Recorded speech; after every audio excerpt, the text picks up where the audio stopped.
श्री शिवाय नमस्तुभ्यम नमो भगवते वासुदेवाय। भक्तों, निर्जला एकादशी का व्रत साल में केवल एक बार आता है और इसे सभी एकादशियों में सबसे श्रेष्ठ माना जाता है।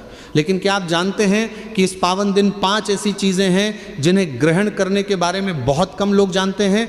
धार्मिक मान्यताओं के अनुसार ये वस्तुएं भगवान विष्णु की पूजा और प्रसाद से जुड़ी मानी जाती हैं। आज की वीडियो में हम इन्हीं 5 विशेष चीज़ों के बारे में जानेंगे, इसलिए वीडियो को अंत तक अवश्य देखें क्योंकि 5वीं चीज़ सबसे खास मानी जाती है। भक्तों, आप सभी का स्वागत है।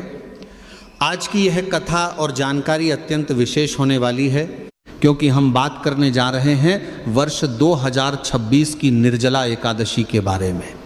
एक ऐसी एकादशी जिसे सभी एकादशियों की रानी कहा गया है। एक ऐसा व्रत जिसके विषय में कहा जाता है कि यदि कोई श्रद्धालु पूरे वर्ष की एकादशियों का व्रत न कर पाए तो केवल निर्जला एकादशी का व्रत करके भी अनेक एकादशियों के पुण्य का अधिकारी बन सकता है।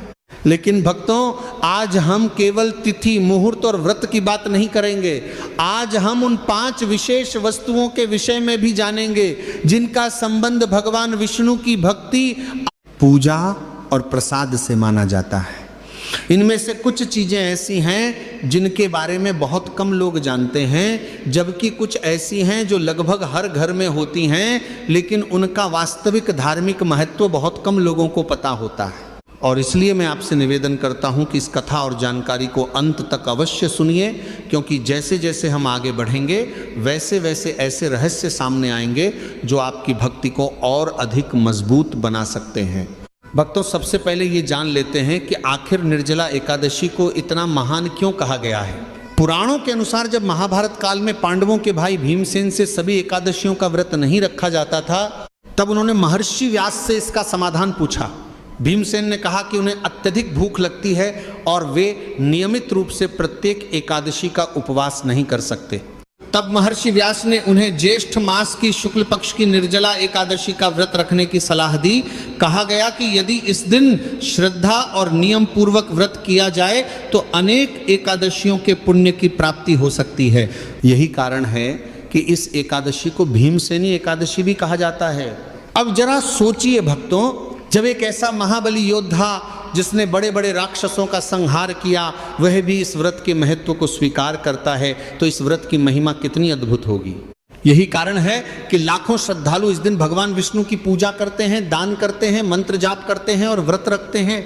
लेकिन भक्तों, क्या केवल भूखे रहने का नाम ही व्रत है? क्या केवल भोजन छोड़ देने से ही व्रत पूर्ण हो जाता है? शास्त्रों का उत्तर है नहीं। वास्तविक व्रत का अर्थ है मन, वचन और कर्म की पवित्रता। यदि मन में क्रोध है, वाणी में कटुता है और व्यवहार में छल है तो केवल भोजन न करने से व्रत पूर्ण नहीं माना जाता। इसलिए निर्जला एकादशी का पहला नियम है मन की शुद्धि, दूसरा नियम है भगवान विष्णु का स्मरण, तीसरा नियम है सात्विकता और चौथा नियम है सेवा तथा दान।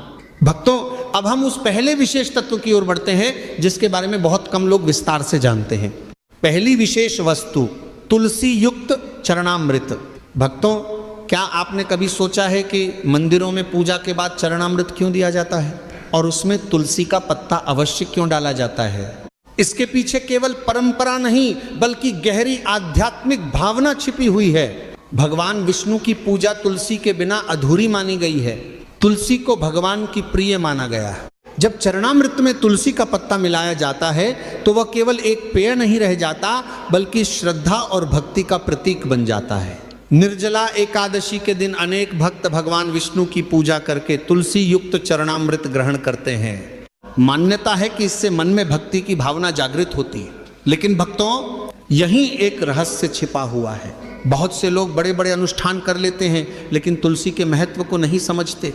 यदि श्रद्धा नहीं है तो पूजा अधूरी है और यदि भक्ति है तो एक तुलसी पत्र भी भगवान तक आपकी प्रार्थना पहुंचा सकता है। इसलिए जब भी आप निर्जला एकादशी की पूजा करें तुलसी का विशेष सम्मान अवश्य करें। अब आगे बढ़ते हैं दूसरी वस्तु की ओर। दूसरी विशेष वस्तु मखाना। भक्तों, आजकल लगभग हर व्रत में मखाने का उपयोग किया जाता है, लेकिन क्या आप जानते हैं कि मखाना केवल फलाहार नहीं है, यह सात्विकता का प्रतीक माना जाता है। मखाना जल में उत्पन्न होता है और पवित्रता का प्रतीक माना जाता है। कई भक्त निर्जला एकादशी के आसपास के दिनों में मखाने की खीर, भुने हुए मखाने या मखाने से बने फलाहारी व्यंजन ग्रहण करते हैं, लेकिन इसका वास्तविक महत्व केवल भोजन तक सीमित नहीं है। यह हमें संयम की शिक्षा देता है। आज का मनुष्य स्वाद के पीछे भाग रहा है, लेकिन व्रत हमें सिखाता है कि जीवन केवल स्वाद के लिए नहीं है, जीवन का उद्देश्य आत्मिक उन्नति भी है। और जब कोई व्यक्ति व्रत में साधारण तथा सात्विक आहार ग्रहण करता है, तब उसका मन भी धीरे धीरे शांत होने लगता है। यही कारण है कि मखाना व्रत का अत्यंत लोकप्रिय और सम्मानित आहार माना जाता है। लेकिन भक्तों, अब जो तीसरी वस्तु आने वाली है, उसका संबंध सीधे पवित्रता और शुभता से माना जाता है, और यही वह वस्तु है जो लगभग हर पूजा में किसी न किसी रूप में दिखाई देती है। वह क्या है, उसका रहस्य हम आगे जानेंगे।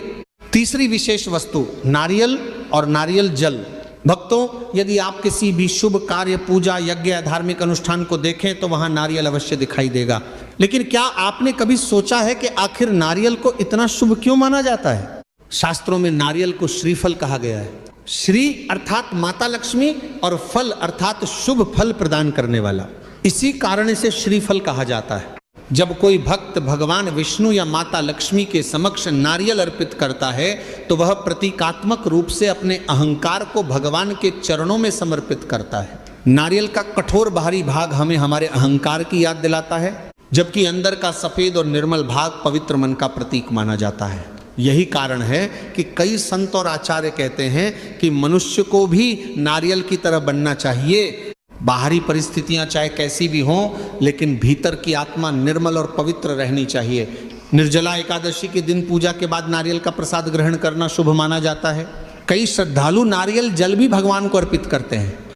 भक्तों, आज के समय में अधिकांश लोग नारियल को केवल एक फल समझते हैं, लेकिन धार्मिक दृष्टि से यह समर्पण, पवित्रता और श्रद्धा का प्रतीक माना गया है। और शायद यही कारण है कि हजारों वर्षों से यह हर शुभ कार्य का हिस्सा बना हुआ है।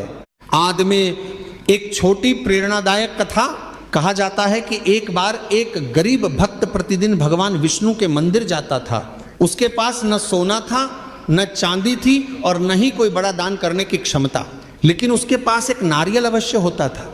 वह प्रतिदिन वही नारियल भगवान को अर्पित करता और कहता, प्रभु, मेरे पास देने के लिए कुछ नहीं है, केवल मेरा प्रेम है।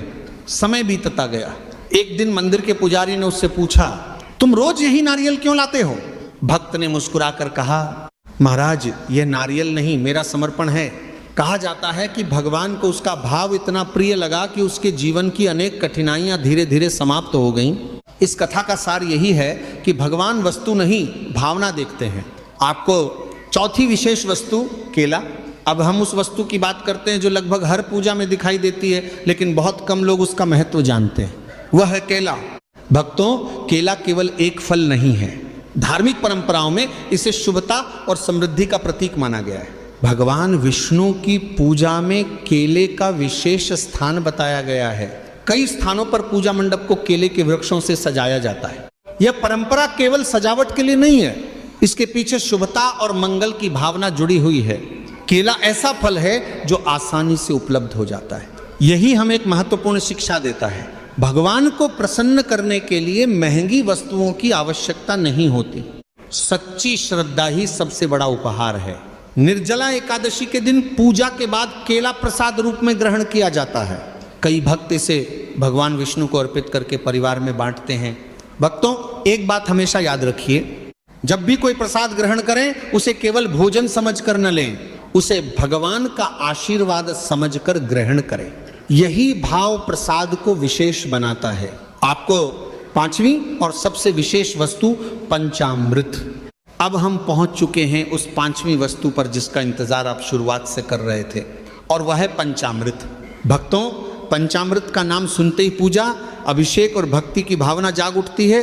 पंचामृत 5 पवित्र तत्वों से बनाया जाता है। दूध, दही, घी, शहद, मिश्री, इन्हें मिलाकर तैयार किया गया पंचामृत पूजा में अत्यंत महत्वपूर्ण माना जाता है। लेकिन इसका महत्व केवल इतना नहीं है। इन 5 तत्वों के पीछे भी एक आध्यात्मिक संदेश छिपा हुआ है। दूध पवित्रता का प्रतीक माना जाता है, दही स्थिरता का, घी तेज और ऊर्जा का, शहद मधुरता का और मिश्री प्रसन्नता का प्रतीक मानी जाती है। जब ये पांचों तत्व एक साथ मिलते हैं तो मानो जीवन के 5 श्रेष्ठ गुण एकत्र हो जाते हैं। यही कारण है कि पंचामृत को विशेष प्रसाद माना गया है। निर्जला एकादशी के दिन भगवान विष्णु का अभिषेक पंचामृत से करने की परंपरा कई स्थानों पर देखने को मिलती है और पूजा के बाद भक्त इसे प्रसाद रूप में ग्रहण करते हैं। भक्तों, अब एक महत्वपूर्ण प्रश्न, क्या केवल इन 5 वस्तुओं का सेवन कर लेने से जीवन बदल जाएगा? क्या केवल प्रसाद ग्रहण कर लेने से सारी समस्याएं समाप्त हो जाएंगी? उत्तर है नहीं। वास्तविक परिवर्तन तब आता है जब व्यक्ति अपने भीतर भी बदलाव लाता है। निर्जला एकादशी हमें केवल उपवास करना नहीं सिखाती, यह हमें संयम सिखाती है, यह हमें धैर्य सिखाती है, यह हमें भगवान के प्रति समर्पण सिखाती है, यह हमें दूसरों की सहायता करना सिखाती है। यदि किसी व्यक्ति ने व्रत रखा लेकिन क्रोध नहीं छोड़ा तो व्रत अधूरा रह गया। यदि किसी ने पूजा की लेकिन अहंकार नहीं छोड़ा तो पूजा अधूरी रह गई। यदि किसी ने दान दिया लेकिन करुणा नहीं सीखी तो पुण्य अधूरा रह गया। निर्जला एकादशी पर दान का विशेष महत्व बताया गया है। विशेष रूप से जल से भरा घड़ा, छाता, सत्तू, वस्त्र, फल, गर्मी के मौसम में प्यासे व्यक्ति को जल देना अत्यंत पुण्य कार्य माना गया है। कहा जाता है कि जिस प्रकार जल शरीर को तृप्त करता है उसी प्रकार सेवा आत्मा को तृप्त करती है। जल कई भक्त निर्जला एकादशी की रात्रि में भजन, कीर्तन और भगवान विष्णु के नाम का स्मरण करते हैं। रात्रि जागरण का अर्थ केवल जागते रहना नहीं है, बल्कि मन को भगवान की भक्ति में लगाना है। जब मन संसार की चिंताओं से हटकर भगवान के स्मरण में लगता है तब भीतर एक विशेष शांति का अनुभव होता है। भक्तों, आज हमने उन 5 विशेष वस्तुओं के बारे में जाना।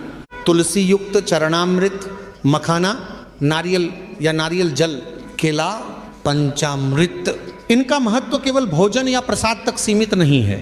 ये श्रद्धा, समर्पण, पवित्रता, सात्विकता और भक्ति के प्रतीक हैं। निर्जला एकादशी का सबसे बड़ा रहस्य यही है कि ये हमें भगवान के करीब आने का अवसर देती है। इसलिए यदि आप यह व्रत कर रहे हैं तो केवल नियमों पर नहीं बल्कि अपने भावों पर भी ध्यान दीजिए। सच्चे मन से भगवान विष्णु का स्मरण कीजिए, तुलसी को प्रणाम कीजिए, जरूरतमंद की सहायता कीजिए और अपने जीवन में प्रेम, करुणा तथा भक्ति को स्थान दीजिए। भगवान श्री हरि विष्णु की कृपा आप और आपके परिवार पर सदैव बनी रहे। बोलिए श्री हरि विष्णु भगवान की जय।